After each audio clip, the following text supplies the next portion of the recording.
আসসালামু আলাইকুম, কেমন আছেন সবাই? দেখেন বৃষ্টির পরে কি সুন্দর একটা আকাশ। মনে হচ্ছে আকাশটা কেউ জানি আর্ট করে রেখেছে। অনেক সুন্দর কিন্তু আকাশটা। তো একটু বের হয়েছি মেয়েকে নিয়ে একটু ঘুরতে। দেখেন কি সুন্দর ফুল ফুটেছে।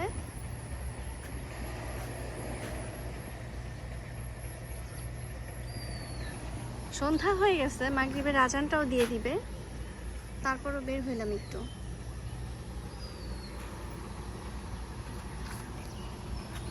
বাবা একটু নামবা, আমরা হাঁটি হাঁটি যাই।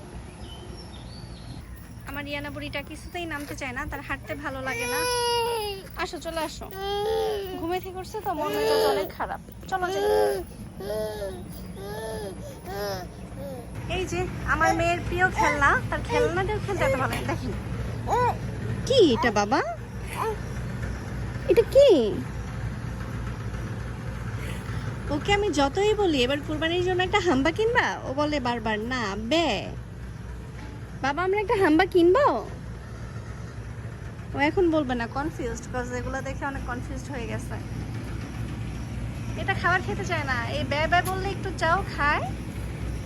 ওই যে আসছে, একটু মোলাকাত করতে আসছে। হাই, আসছে কথা বলতে। ওই যে আরেকজন চলে আসছে, ওদের হচ্ছে একটু ছবি তুলতে মন চাইছে। আমি ভিডিও করতেছি, দেখতে আসছে আমাকে। দেখেন কি দুষ্টু, বাট মাশাআল্লাহ অনেক কিউট কিউট। ওইখানে আছে ছোট ছোট অনেকগুলো বাচ্চা, এগুলো সব আমার আঙ্কেলের। এইখানে আছে অনেক গরু। তো আঙ্কেলের ফার্মের নাম কি দিচ্ছে দেখি।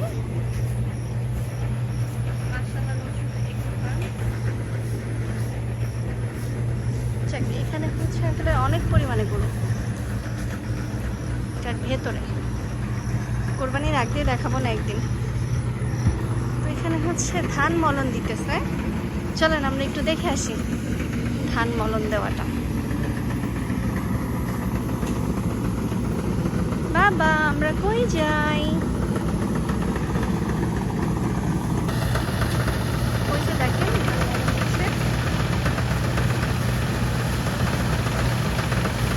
আসলে এত সুন্দর একটা ভিউ, আসলে গ্রামের মানুষ ছাড়া কখনো কেউ উপলব্ধি করতে পারবে না গ্রামটা যে এত বেশি সুন্দর। এটা দেখে আসলে অনেক সুন্দর।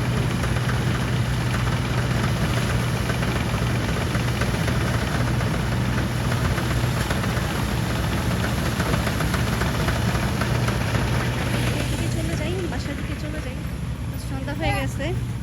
এই যে আমার মেজো ভাইয়ার বাসার কাজ শুরু হয়ে গেছে, ইট সব এখানে ভেঙে রেখে দিচ্ছে। কি মা, ও বারবার ওইটার দিকে ইশারা করতেছে। এটা কি? আমরা বাসায় চলে যাই। দেখেন আমগুলো মাশাআল্লাহ কি সুন্দর, অনেক বড় বড় আম হয়েছে, আমের জাতটা ভালো। ঝড়ের পরে তো সব আমগুলো পড়ে গেছে। তারপর চলেন দেখে আসি কয়টা আম আছে। চলেন দেখে আসি। আমার মেজো ভাবিও আসছে এখানে, ভাইয়ের সাথে কথা বলতেছে, সব দেখাচ্ছে, আমরাও দেখি। দেখেন কত আম পড়ে গেছে, অনেক আম ছিল বাট ঝড়ে সব শেষ, অর্ধেক পড়ে গেছে।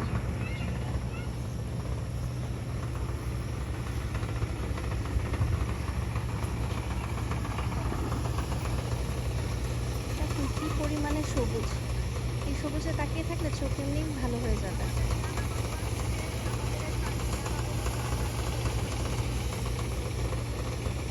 তো আমরা বাসায় চলে যাই। আপনারা ভালো থাকবেন, আমাদের জন্য অনেক বেশি দোয়া করবেন।